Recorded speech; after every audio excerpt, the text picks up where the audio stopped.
Good evening, ladies and gentlemen. It is another Monday. It's the Pro Week in Review. We got Mike in the building. How we doing, sir? Very good, Bobby. Another wonderful Monday. I'll let you make announce me like you usually do.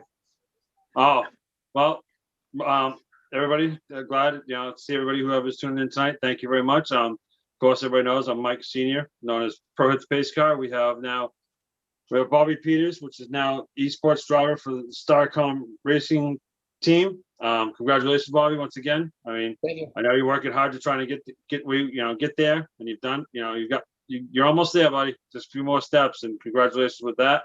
Also, he's also the 6-time champion for the Pro League. Other than that, I mean, now our guest is Wayne Goss. He's you want to finish the rest, Bobby? So yeah. Wayne, nice to see you here. Glad to have you on. Are you excited about the racing season 2021? Yeah, I think it's going to be a great race year this year. Got a lot planned. I think it's going to come together really well, really do. You obviously you know a little bit about Pro Premium Racing, and we have Pro going to be on your car all season. Yeah, we welcome you guys aboard, and I think we'll give y'all some good runs this year for sure. Get us in victory lane. Oh yeah, more than once. Oh yeah, definitely. I mean, I do see that because obviously being part of, I see everything when it comes around in my group and stuff like that, and the hard work that you all have been putting in the past 4 weeks on those cars. So definitely I'm looking forward to seeing. I mean, especially I was actually watching that real quick. I was watching that video of that motor that you guys were tuning on, and that thing was like that 604, and that sounded sweet. When you actually got on it, it wasn't much of usually sometimes you would know, sometimes you get that when you hit the throttle, you get that kind of that hesitation. There was nothing in that motor. No, we've got some good engines. Of course, they're Harrington engines, and I've never had a bad Harrington engine. They've always had plenty of horsepower, and they do their job. Of course, the VDL carburetors, they're on point every time. But if you put the good programs together, you get put good equipment under you, you get good results. We've had a few years where things didn't go well. I didn't put in the effort that we are now. You get these lulls, where you everything's good, and then you just kind of level off a little bit, and then you put people back in place. Sometimes it's a money thing. Sometimes you just can't spend the money that people want you to spend, and as you guys know, in racing, there's nothing cheap. Even the nut on the breather is expensive, but it just is what it is. I mean, if you're going to do this kind of work, I mean, you just got to step up to it and make it happen. I think that we have cars that wins races. We have, some good equipment right now. And we're looking to get some more. So, I mean, the more people we could put on, and the more, driver development programs we could put together, that's going to be a big help for us. And we got some stuff in the makings. Can't speak of it right now. This close away from, a big announcement, I believe, pretty big. But we're looking into a few things right now. We're also teaming up with Kevin Campbell, who is doing some Allison Legacy stuff. I told him I'd help him out with his program. If he needed some help and stuff, but of course he's running the Pro Late models. He's actually running Dillon in 2 weeks. Yep. In the Pro Series. Unfortunately, I'm not going to be able to be at that race. I'm going skiing. So, but just so happens that both of them landed on the same day. And in the off season, you really want to give all you can to your family, and be there, for them. But it's still in the same sense, we'd love to be at the racetrack as well. Well, the best thing about that way is too is it's not just a one car deal either. It's you can be at different tracks. You know what I mean? I mean, my time I had one car, so you're jumping from trying to hit a Friday night a race to a Saturday night a race halfway across the state. Because you're just that's what all you have. But it's awesome to have like two partnership like that to be work together and two people two things make better than one. That's for sure. Yeah, we have 6 cars now, looking to put more, and as many driver development programs as we can, or rentals, whichever way you want to call them.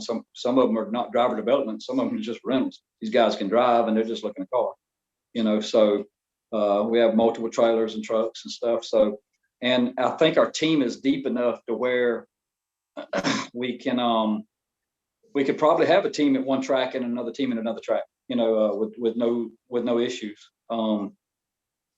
We have the excuse me, we have the depth for that, and we have some good equipment that'll win races when we get there too. So, and that makes a big difference, and who knows? I mean, there's a lot in the makings, stuff that we can't speak of until it's there. But a lot of we got 2 heavy sponsors that are just moments away from sitting at the table signing some. Love the sponsors. If it wasn't for them guys, it would be almost impossible because as well as I do.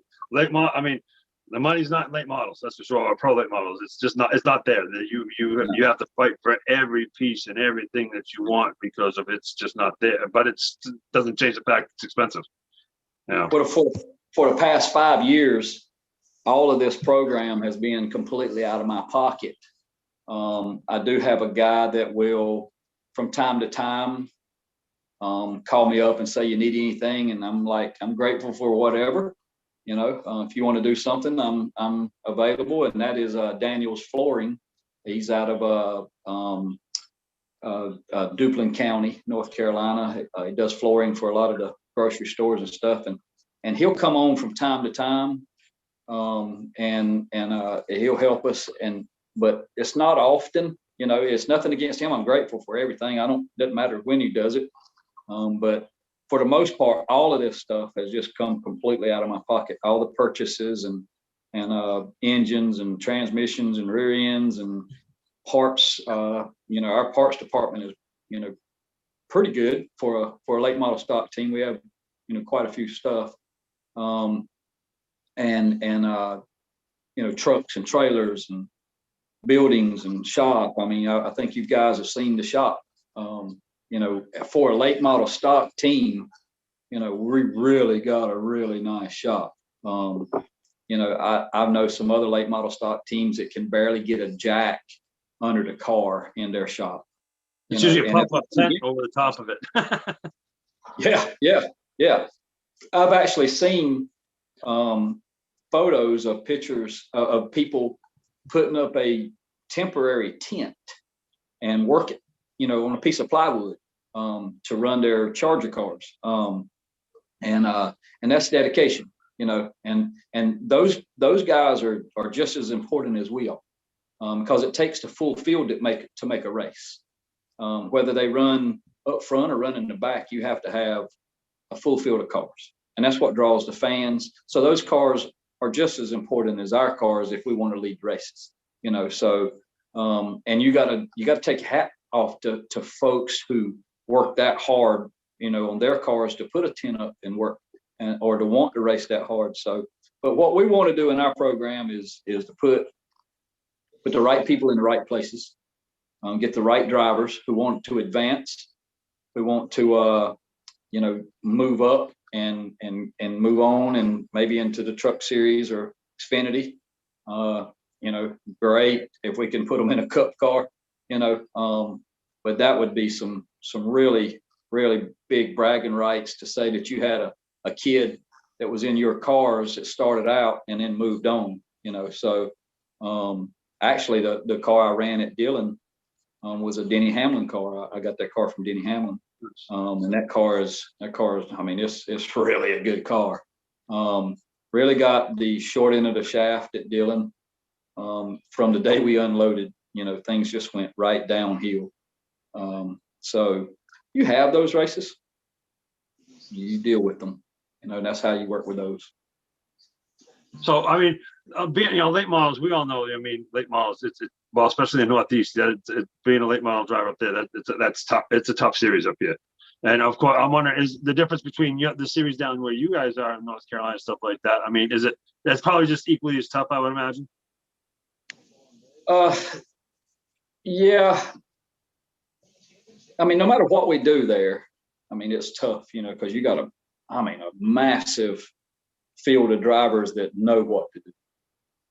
That's the biggest thing. You get around those kind of guys and you race around those kind of guys, you better have your program together. If not, you're going to be a lap car. And I have been those lap cars. I've been more than I want to. Oh yeah. And then you get folks like Derek Peebles to come on board, Ryan Bell to come on board, and immediately that you'll never be a lap car again unless you got a mechanical issue. And I pick about it, and I'll tell you a little funny. I told the guys, I said, if we're ever about to get lapped and we just stink that day, I'm coming down pit road, and as soon as I get down pit road, pull the hood off and act like something broke. We're not going to look ugly. Just act like something broke. We'll be good enough. So hopefully we don't have to worry about that. Hopefully we'll that'll be something that just it just not going to be a thought process. I think we can get the job done. I'm 53 years old, so I still feel like, I know it sounds crazy and I'm probably wrong, but I still feel like I can drive with the best of them. I'm definitely not scared of it. And, I have ran with the best of them. I've been out there with some of the, some great drivers, and so not really had a problem at all. Hey, you want to tell us about those drivers that you ran with? Yeah, I mean, I've ran with Denny Hamlin. I ran with Jamie Cottle. I'm just on and on about, once you start saying stuff, you're like, hoo. But it's what happened? You're still there now. You're not. Yeah, there you go. Am I back now? No. Uh-oh. What'd you do? Wayne disappeared. Yep. Yeah. There he is. He's back. Yeah. Okay. All right. I went to move the phone and it hit a button. So, but Jamie Cottle, I've run, like say Denny Hamlin raced it. He raced at Kenley for a long time. I'm trying to think about Kyle Busch was, he ran the 2019 Thanksgiving race. We've been out there with Harrison Burton. I was there when he came to Kenley for the first time, and bless his heart, he backed it in the fence on lap 1, I believe it was, and knocked the clip off of it. But he's just he's a good guy, he's a good kid. Jeff Burton was really fun to be around. And when you race with those kind of people, you enjoy yourself. You find yourself saying, "Hey, man, we're having fun now." And when you have that kind of fun, it doesn't matter who you're racing with. You just enjoy the part. Do you race with a Mark Wentz? Who? Mark Wentz. It doesn't sound familiar. Maybe. I mean, you got it right above your name. Mark Works. Yeah, Mark. Yeah. He's a super guy, man. He's a class act. He really is. I follow him on Twitter, and I actually was commenting on his awesome looking shirts they got that say Dunkin' Donuts down the sleeves, and I was like, those are kind of cool, like. And he's like, "Hey man, I'll hook you up with one." I was like, "Well, that came out of the blue." Yeah, he's a class act, man. He's awesome. He and his family and his team are just super, super nice people. They run at Langley most of the time. He has run, he comes down to Kenley from time to time and run. And I've ran with him, clean driver. You never have to worry about getting taken out by him. He's just not that kind of guy. But yeah, he's a super, super nice guy. But I go way back in racing. So I've been racing a long time. I race with a lot of people, and I have some timers, and sometimes I can remember and sometimes I can't. But I hate that. Yeah. Look, I could sit here. If you guys wasn't on the phone with me, I could probably write a list of drivers, 2 pages long. Then you get on here and you got some timers kick in. You can't remember any of it. But my dad was, my dad raced back when, my dad was racing when my mama was pregnant with me, and my dad and Dale Earnhardt Sr. were really good friends, and they raced together on dirt track, and then my dad got hurt in 1975. He got hurt real bad. Was in the hospital for a long time and broke his back, and in a race car. He jumped over a 22-foot light pole in the air in turn 3 at Concord, and landed on the ground. He landed flat, and it crushed his 12th and 13th vertebrae. And so he was in the hospital, Cabarrus County Hospital, for a long time. But Dale Earnhardt's, his career started going from there, and then my dad was being hurt and everything. He just never had that, well, he couldn't get healthy enough to go back racing anyway. And some of the drivers that he put in cars wasn't qualified enough to race, like he did. And but so we kind of lost touch with him a little bit. There was years that, we would go see him, and speak and all of that, but it wasn't the same as it was when we were racing dirt, but yeah, Dad, he knew a lot of people. I remember going to Richard Petty's house and taking my little Hot Wheel cars and run around on his carpet, just push them Hot Wheel cars around on his carpet back years ago. And he would be joking with my dad about it, but we've been around a long time, man. Probably should have won a million races by now, but sometimes it don't work that way. Well, definitely. Would you? Oops, sorry, Bobby. No, I was gonna say that's awesome to hear those stories, and I wanted to say I can't wait to come down to North Carolina or come over to North Carolina, and when I get up there, I'm gonna give you guys a call and see if we all can get together. Yeah, man, you need to. What you need to do is plan on coming to the racetrack. That's my plan. I want to be able to be there when you guys have the Pro Premium on there. Yeah. Well, you come on and then hang out with us, and then you can come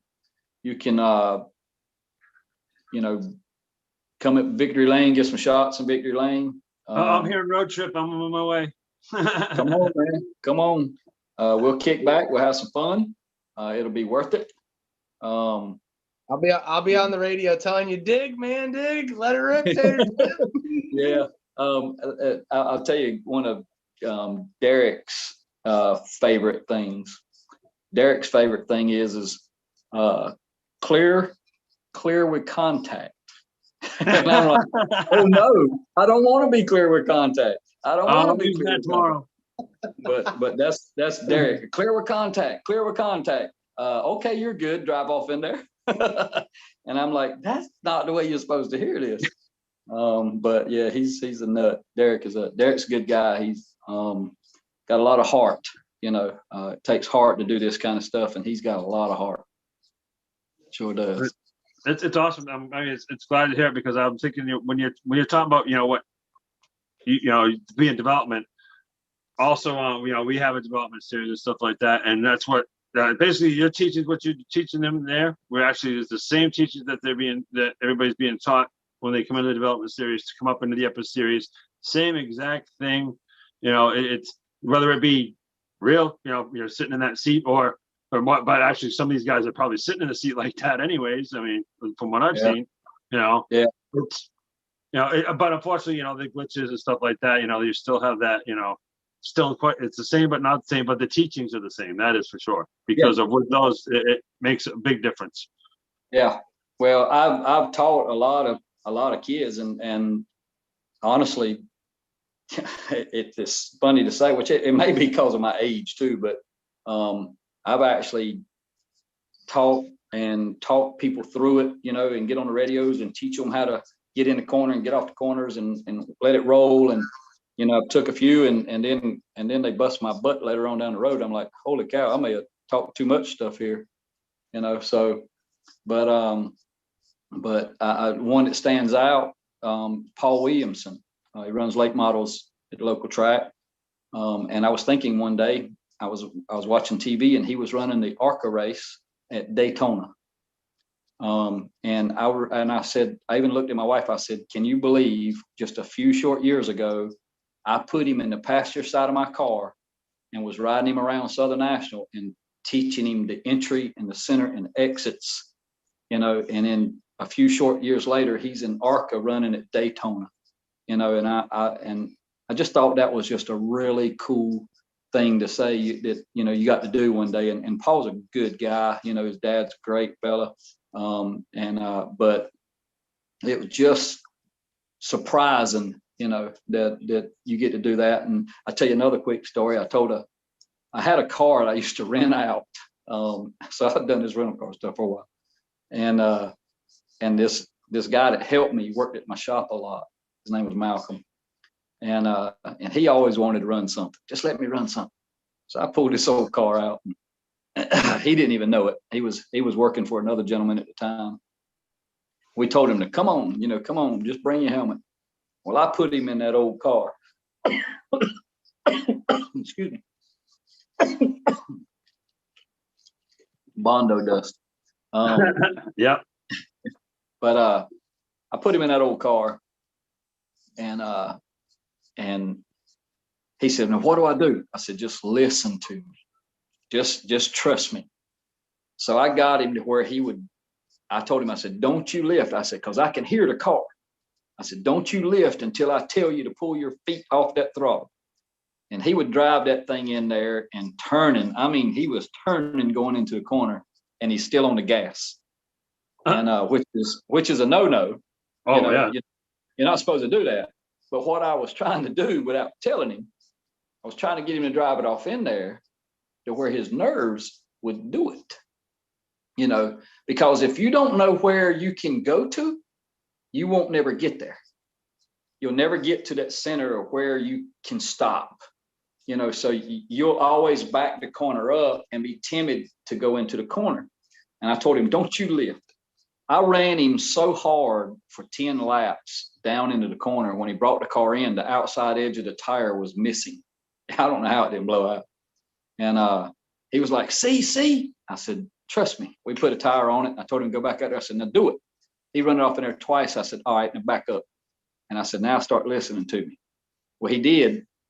And when he came in after that second practice, he looked at me, he said, man, that thing was a whole lot easier to drive. I said, yeah, but you don't even know you were probably top 5 on the leaderboard that time. I said, but you weren't scared to drive it off into the corner.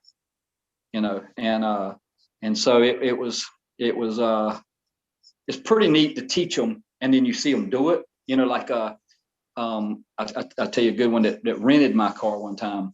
Are you guys familiar with Lauren Rainier? Sounds familiar. All right. Do you know who Harry Rainier is? No. No. Oh, come on now, you gotta know who Harry. I probably Rainier do. It just doesn't sound familiar. He owned Cale Yarborough's number 28, Bobby Allison number 28, the Gray Ghost. Remember the Gray Ghost? Yeah. Well, They say that. Yeah. Yeah, that's Harry Rainier. Okay. All right. Well, his son Lauren, which is a good friend of mine, Lauren Rainier is good friends with the Allison family, right? Because him and Davy Allison were really close. Right. That's part of the Alabama gang, right? Yeah, Alabama gang. Yep. See right there. Yep, Harry Rainier. And but that's the group. So Lauren, of course, Harry's dead. He's passed away already. But Lauren and I are good friends. And so Lauren calls me up one day and says, hey, I got a guy that wants to rent a car. I want to put a guy in a car. And I said, all right, who's this kid? Davey Allison's son, Robbie Allison. And I said, oh, this is cool. I mean, yeah, bring him on. We'll put him in a car. And so we brought him to the track. He'd never run a late model before in his life. He's done some street stock stuff. And we had 3 10-lap tests on that Saturday. He was going to run the following Saturday if he was good enough to keep up lap times during the test. His first time out, I just let him idle, just let him just ride around, just roll, nothing big. Second time out, told him where to get in, where to get out, had to let the car, just set through the center. Third time out, he was good enough for the pole. In three 10-lap runs, he was good enough for the pole. Kid could, he could get the job done. We go out in the race and then ended up getting wrecked out by a lap car. But the kid's good, but you got to teach these kids what it takes to get in the corner, get off the corner and all that. And I'm still, I say this, but I'm still catch myself saying, hey, you big dummy, you just made a mistake, but it's funny that I could teach them. And sometimes I don't do it. I don't remind myself, you get caught up in the moment and you overdrive it or you don't drive deep enough or whatever. That's when a good spotter comes in and says, hey, back the corner up, you're doing it again, back the corner up. But we got a good program, guys. I mean, we can put some real good people in cars and win races. Oh yeah, no, I mean, up here, there may be like you have you can rent the cars up here, but it's not a development program. It's like you can just rent the car or whatever. I mean, they really don't, it's not so in detail like you guys are. And hopefully maybe sometime you guys end up in this part of the neck of the woods, because that'd be actually kind of neat to see. Yeah. I mean, and look, we're about ready to go anywhere. At this point, we, if we could just get some more clientele. We got some people we're signing on, but wouldn't mind having about 2 or 3 more. Hey, Wayne. Yes, sir. You changing hats? I'm ready. I'm ready. Let's go. That's right. Come on. So hop on in, and you'll be surprised how many people tell me that they use their sim racing in a car, and honestly, like I told you a while ago, I'm so old that Moses was in my homeroom class, but yeah, I ain't kidding you now. I mean, no, hey, listen, I'm not. Listen, we've talked about this. I mean, you're older than I am, but I mean, I'm not far from that spot either. I'm pretty old, man. When God said, "Let there be light," He looked at me and said, "Turn that switch on right there." Yeah. So I've been around a while, but yeah, so I've been around a while. But hey guys, you want to know what his social security number is? Ask him. My social security number is 1. Yeah, it's bad when you're that old. It's tough. But, yeah, I'll tell you what, the cars drive it.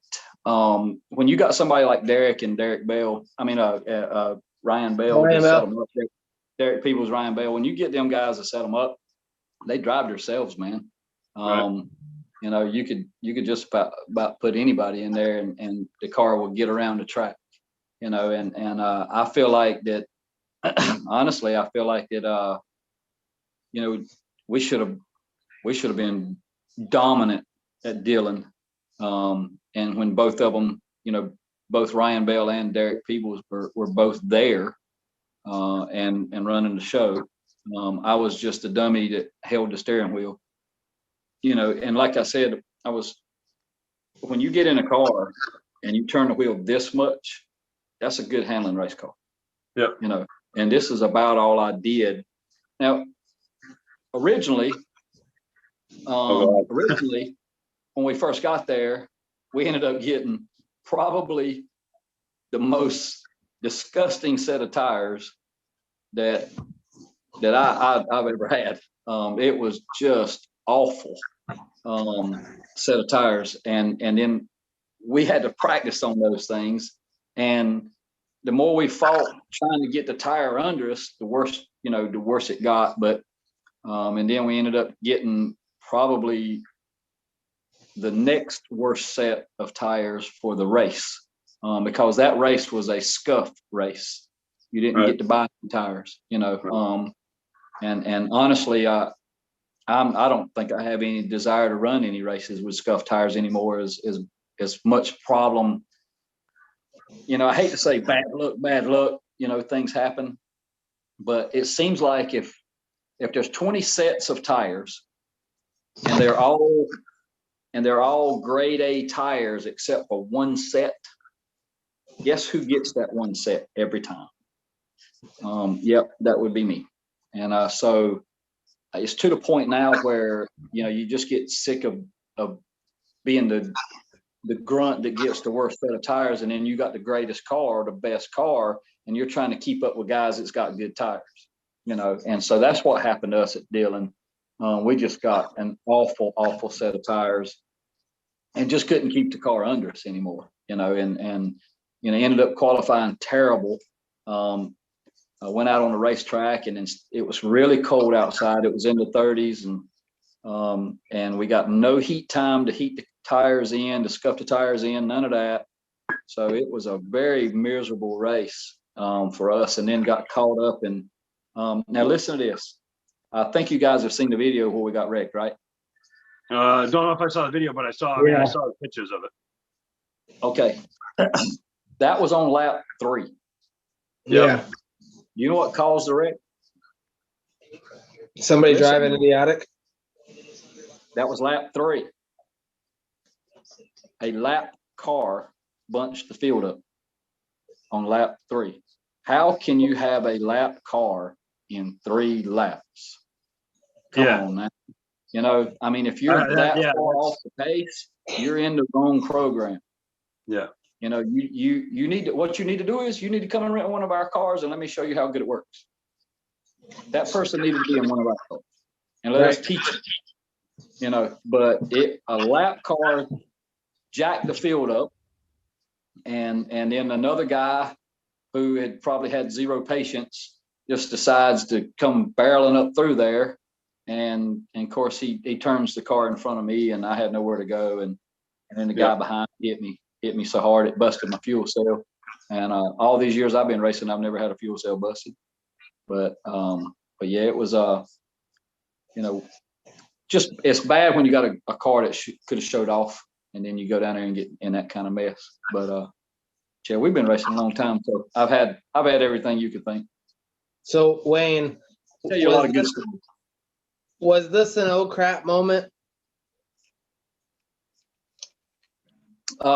Yeah, that was that was about 3 years ago. And I was actually running probably 5th or 6th maybe. And that was early in the race. I was real early in the race. Matter of fact, if you look at that picture, the 26 car, which is a good friend of mine, Carl, he got caught up in it. Yeah, the one on the right, it'll be on the right side of the picture. But that's Carl. And matter of fact, I just got off the phone with him right before I called you guys. But he runs up at Motor Mile and places like that. But he got caught up in it a lot worse than I did. And we had talked about hanging back, and just riding and saving our tires. And so if you'll take that picture, if you'll scroll around that area, you may see another picture of me getting dumped. And that was about 10 to go when I got dumped. I don't see another picture. I'm actually trying to find one. Yeah, it would be on probably on my Facebook page, or I don't know if the CJW Facebook page, CJW Motorsports, I don't know if that's still up and running or not. I kind of gave up on it. I just don't have time. I didn't give up. I just don't have time to post. But yeah, we got dumped with about 10 to go, and I think I was running 4th. And that was a big race. That race was. That wasn't just your regular Saturday night race. That was a monster race. That was the end of the year race and a lot of laps. but I got dumped with like 10 to go. And I don't know what the guy was doing, but he just flat ran over me, and ended up starting in the rear with about 10 to go. And I was driving mad, they dropped the green flag, and I blew by half the field down the front stretch, and I was bonsai in turn one. I said, I don't know who I'm gonna bounce off of, but I'm going back. And so I ran down in and passed most of them, and I got the one guy that was running fourth, and I was in fifth, and it was like 2 or 3 to go. And I drove off into turn one, and then he washed up the hill, stuck his hand out the window and done like that. And so I turned under him and took off, and I ended up finishing fourth. I ended up finishing where I was, with a tore up race car, but front end tore all to pieces, quarter panels flapping. But so I saw the guy that waved his hand at me. I saw him going into the restroom about the time I was going, and I said, "Hey, bud, how you doing?" He said, "I'm doing good." He said, "Did you see me wave at you and let you go?" I said, "Yeah, you were running fourth. Why'd you do that for?" He said, "My spotter said I better get the hell out of the way." And I said, "Oh, I wasn't driving that bad, was I?" He said, "My spotter said you were so mad you were passing anybody, anytime, anywhere." He said, "So I figured I better move." So we ended up finishing fourth, but I don't like to drive mad like that. But when you get dumped that way, sometimes your emotions come out a little more than you want. But I can tell you some stories. I can tell you some good stuff. You want to hear some funny stuff? I can tell you some funny stuff as well. Well, I noticed. What year was that? Because I saw Bob. You might be able to pull that up real quick on his Facebook. The year that you had that championship, that track championship. What year was that? I didn't see that the year. The one that's probably your picture that you're probably looking at was that was a 14 in the Chargers, and that was in the Charger division. The picture that you're probably looking at. Okay. I think that's the only one I have posted. It says champion or anything like that, but that was in 14. That was a big year that year. We had a large amount of cars, and you had to race some really good guys. And we ran good. That was a good year that year. I did it. The one thing I'm proud about that one is I didn't have any help. As far as setup guys or something like that, I did it all by myself. I did all my setups, did all my scaling. Pretty much everything was all me, except for I had a kid named Buckshot, Ronnie Ray Jones, and he ran mini stocks, and he would help me. He knew a little bit about a little bit, like I know a little bit about a little bit. And so with the two of us, that was basically our team. There's just two of us. My brother was spot for me, and he was kind of guy that didn't like to get dirty. So, but he grabbed the radios and he'd hightail it to the tower. But for the most part, it was me and Ronnie Ray and me and Buckshot, and we put together an effort that ended up winning the championship that year in the Charger division, which is basically a late model stock with weight on it. Yeah, that's what a Charger is. It's you just take a late model and add a bunch of weight, and smaller carburetor, and you go racing. I mean, I like the old Charger division where it was old cars. Yeah, you take an older late model stock, and it originally started out. Mike Bushy did one of the best tech men around. He kind of wrote the rules up a little bit, of course, along with a lot of us, our input. But it was a 9-inch Ford class. You put a 9-inch Ford rear end in it, and you couldn't your chassis couldn't be newer than 5, 6, 7 years old, and go race and enjoy yourself. And it was a fairly inexpensive class, but it evolved. And what happened was an old car got bent. Then they put a new clip on it. Well, that's not an old car anymore. No. So then the next thing you know is this guy brought in a nicer car, and that was a nicer car. And now you got quick change and wide fives. And so now it's just basically a late model stock with weight on it, smaller carburetor, and you go. But you run against some good people, Gerald Benton, Michael O'Brien, Jonathan Carnegie, you got some Robert Ark. I mean, Robert Ark that boy he could wheel a race car. You know, I mean, you had to fight people like that. I mean, not physically fight, but you had to fight for racing guys like that, you know. And he win. I mean, it's hard to beat Robert Art. He would win, and Michael O'Brien, they would win. So, but at the end of the day, we all got out, and for the most part, 99% of us were all buddies. You know, and we were friends, and we go out to eat and enjoy ourselves. You know, but now it's evolved, and so it's a business now. You know, and it's going that way. And the harder you want to bring that back, it's not happening unless you want to just be a field fill. And I'm too old to be a field fill. What track are you looking most forward to this upcoming season? Well, I'll say this. I'm going to do some traveling around. I don't think we're going to run the same track, you know, each week. Derek does want to run for a championship. And so that does put us at a track.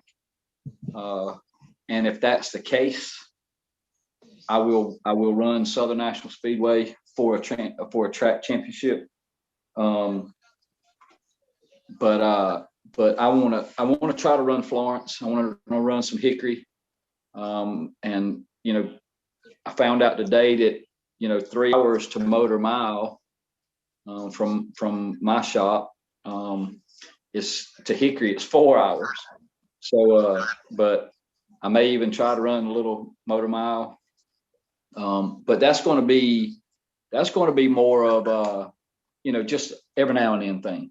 You know, that's going to be for me personally driving, and I'm gonna probably look into the Southern National thing. If you guys haven't been to Southern National, you are missing out. It is, in my opinion, it's a miniature Bristol. It's high banked, very high banked, carries a lot of speed. You know, you're hauling the mail at Kinley. And it's just a facility is so nice, man. I mean, it is a nice facility. I mean, guys, it's Southern National is holding the ARCA race. Right after this ARCA race here, they're going to Southern National and racing. You know, and when you can put an ARCA Menards race on at a racetrack, you got a nice facility. You're not going to a dump. You're not going to a hole in the wall. Yeah, I mean, they go to Toledo. Well, yeah, I agree with you. Yeah, but I wasn't trying to dog it or anything, but that's my home track, and that thing's a hole in the wall. It's been around a long time. So yeah, very long time. Oh, yeah. You know what? You know, sometimes in a hole in the wall, that's where you learn really how to drive. That track's just, it's real tight and real hard to drive. Yeah, I'll tell you a track that's tough. East Carolina Speedway is a nightmare to drive. Wake County Speedway, that's a tough track. There's a trick I found out about Wake County about 2 weeks or about 3 weeks ago that I didn't know, and I'm going to try it the next time I get there. But I didn't know anything about it, and somebody kind of gave me a little whisper in the ear and said you need to do this, and so we're going to go try that. But Wake County is a handful, and East Carolina is a handful. I mean, that's a tough, difficult racetrack. Dale Jr. raced at East Carolina, and he said it was probably one of the hardest racetracks he's ever tried to drive on. So different on each end, and it's got a big dog leg. And but it's a fun racetrack. Don't get me wrong, it's a driver's track, which might be why I give out so much when I go over there. But old people like me, you know, we get tired. These kids get out and they're jumping up and down, yeehaw, yeehaw, and I'm looking for oxygen, you know. So I'm ready for a nap. Yeah, I mean, someone put me in a chair and wheel me to the trailer, you know. So, but yeah, it's bad when you're old, man. But you know, I don't know. I mean, I enjoy myself. That's the biggest thing, you know. But you just try to stay out of all the mess and go home with clean race stuff. At least Wayne hit a little bit easier than I did. I mean, all the evolution of the late models and everything else. I mean, all the late models, they weren't so friendly. You know what I mean? Not being comfortable or anything else. But now you guys, you know, the advancements of what they've done with the changes and the new designs has been incredible. Because I guarantee it's definitely got to be better than the 80s and the 90s late models up here. Yeah, well, man, there's so much technology in these cars now. When you look at a car on a pull down rig and you see what it really does, it's amazing, you know, the stuff that you just don't think a car does when it's on that racetrack, you know, and the geometry that goes in it, and there's a lot of stuff to keep up with on each component, and you know, so you just drive them like that. There's no, if you're doing this, you go home, you know.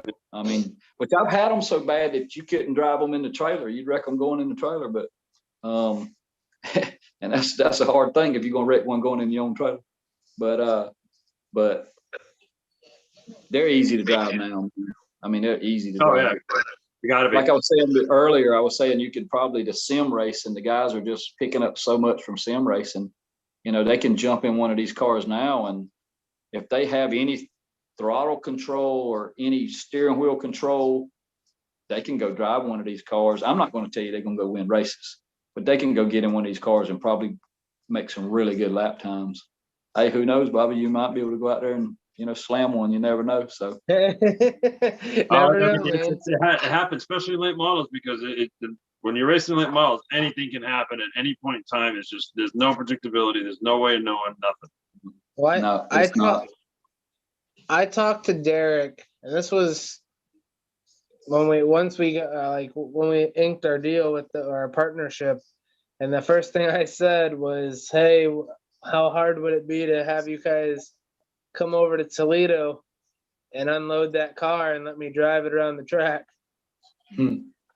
Mike says they don't have enough insurance.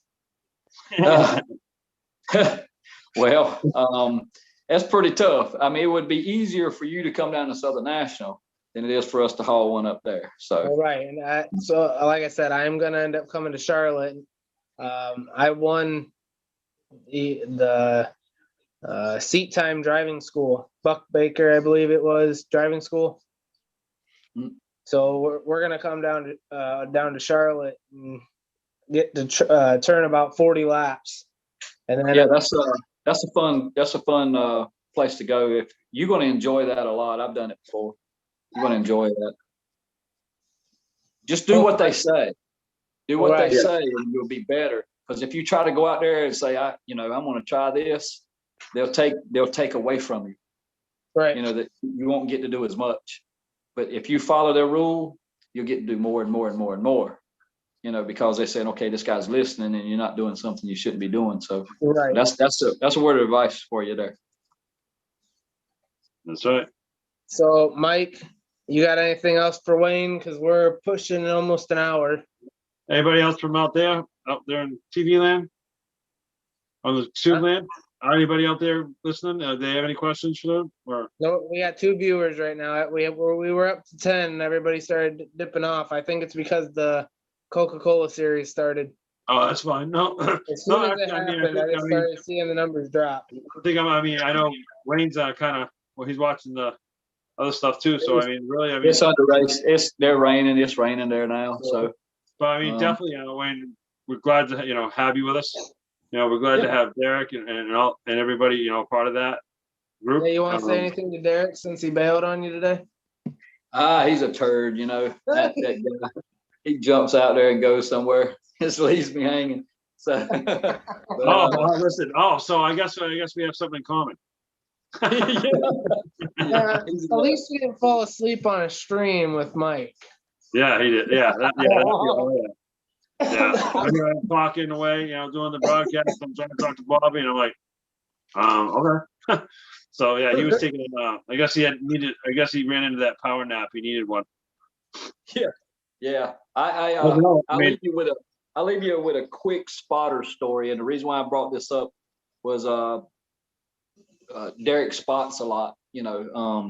If Bell's not there or whatever, my brother's not there, Derek will spot. But I'll tell you a quick story, a funny story, and I'll leave this with you. You can think about stuff.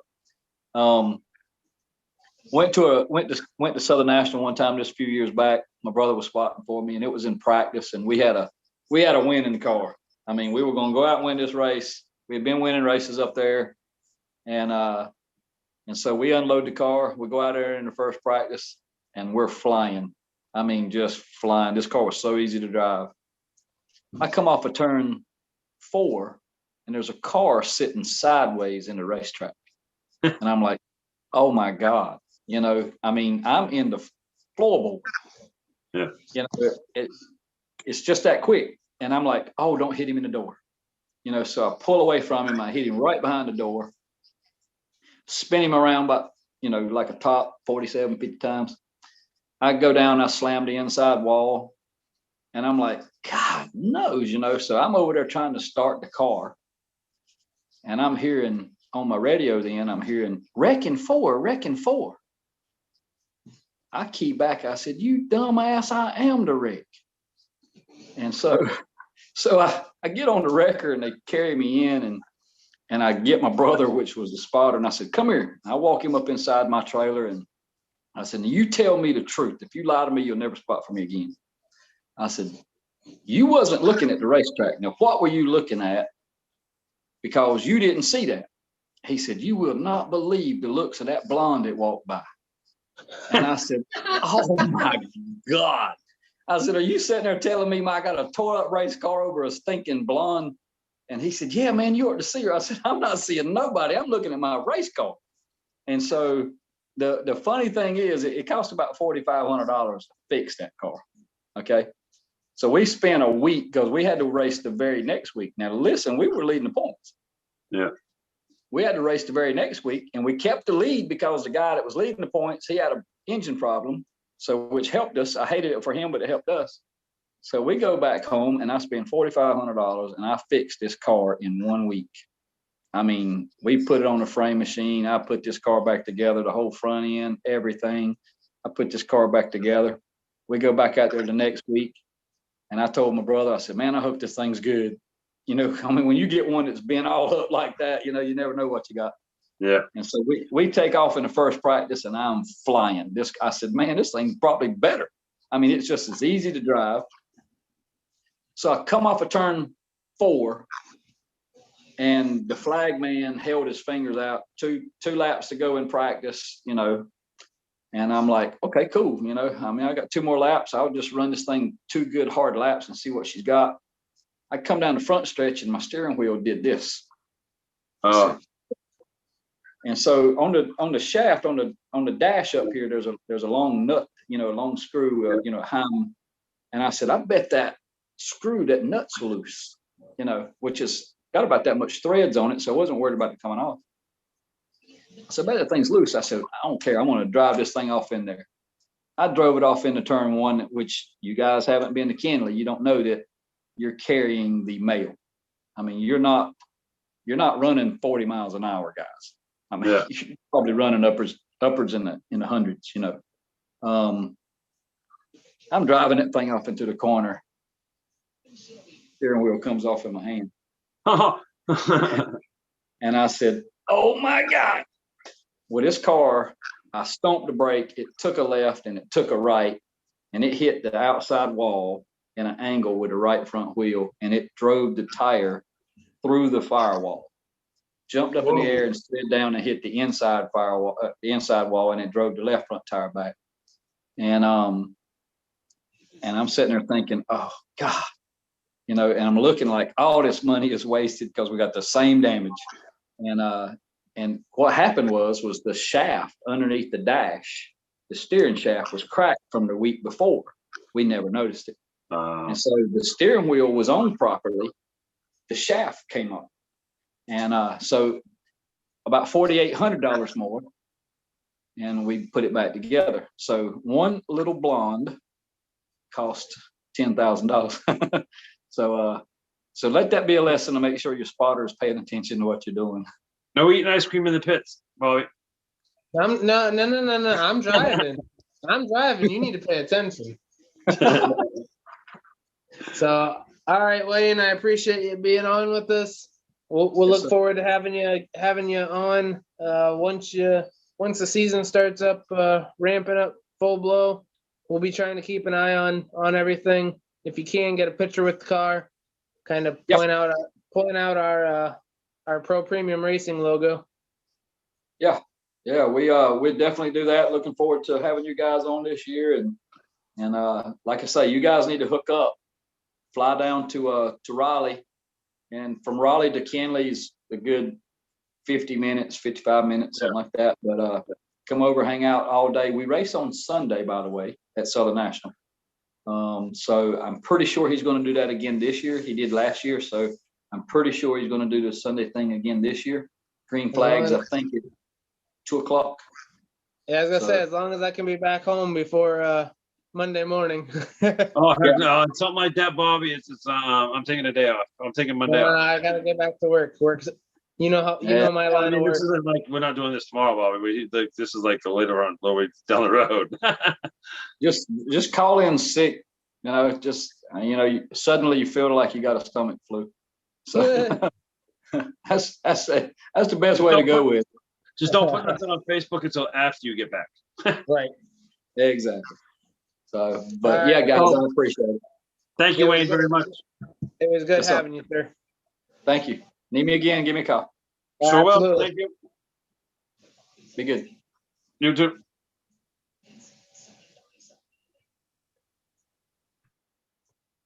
All right, Mike. So, what a good episode. Oh yeah, that was awesome to hear. I mean, now hear about he's been doing this a long time. You've been hearing about all the stories and the differences, and actually, I mean, he's kind of the same mentality I do when it comes to like development. You know what I mean? It feels really good to watch somebody that you've worked with and their success, and and become better and better and better. And then there's who knows what happens from there. I mean, anything can happen. You just never know. So tomorrow we have the Morgan Vans duels, or the Richmar duels, I should say. Yeah, there you go. We got the Richmar duels tomorrow. 00 is going to be on the pole for the 500. Blaine's going to be starting second. So you guys are fighting for those third through 18 spots. Obviously, I'm going to try to go out there and win the thing. Even though I should probably just chill in the back, but.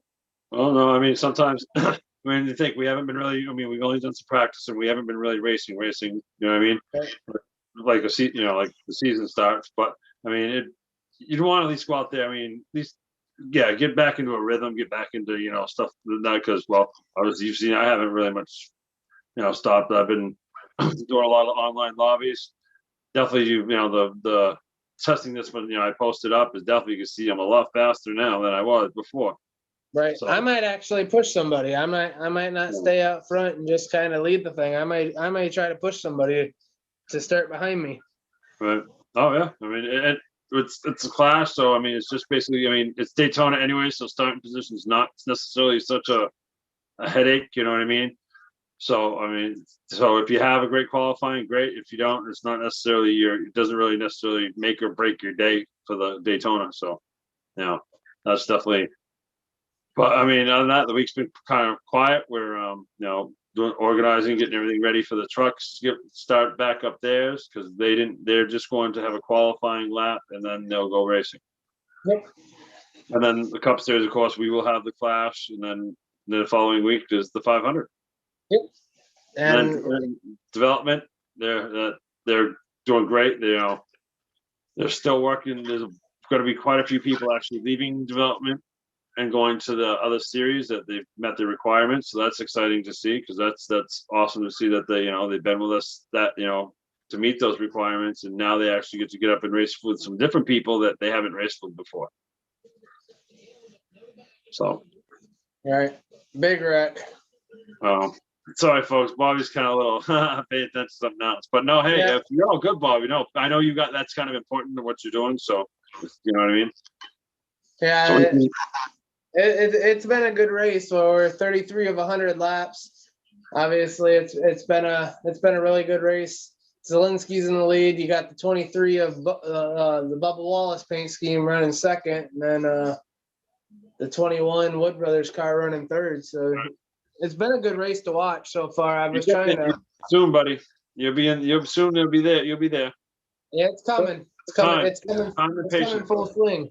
Yeah, that's a time and patience, and it'll happen. Trust me. Just keep doing what you're doing, and because you're doing a great job. It's not, I know that for a fact, but just it takes time. Some things just don't happen overnight, and you've worked hard for what you become, and you look well. You're reaping the benefits that you've worked so hard for now. So absolutely. So, guys, with that being said, Mike and I are you gonna want to do a hop whole off. lot of sponsors before we leave? Oh yeah. Well, sorry about that, guys. Sorry, That's all I- guys. We got wrapped up in that conversation. That was actually a really good interview with Wayne. That was awesome. All right, so we got Rich Bar Flores, Morgan Vans Racing, Jason Appalachian Holly Hunters, Milner Transport, B3 Ranch, Eldred Skating, Wrecking and Racing Podcast, Peak, Penguin City Beer, Charlie Langenstein, Ryan Daily Designs, Fast Lap Podcast, Chrissy and Deb, Prospect Motorsports, Blind Up Barbershop, Seat Time Driving Schools. Obviously, you guys just heard it from Wayne, Derek Peoples Motorsports, and I want to give a huge shout out to Starcom Racing, Starcom Fiber, and Outlaw Mask. Yeah, and I want to give a shout out to Rich Mar Flores and Morgan Vans Racing. Same time. So with that being said, guys, Mike and I are gonna hop over and start watching this Coca-Cola iRacing series, and we will catch you guys next Monday. Yep, and the broadcast also tomorrow night at 8:30. Yes, sir. Y'all have a good night. Everybody. We'll see you guys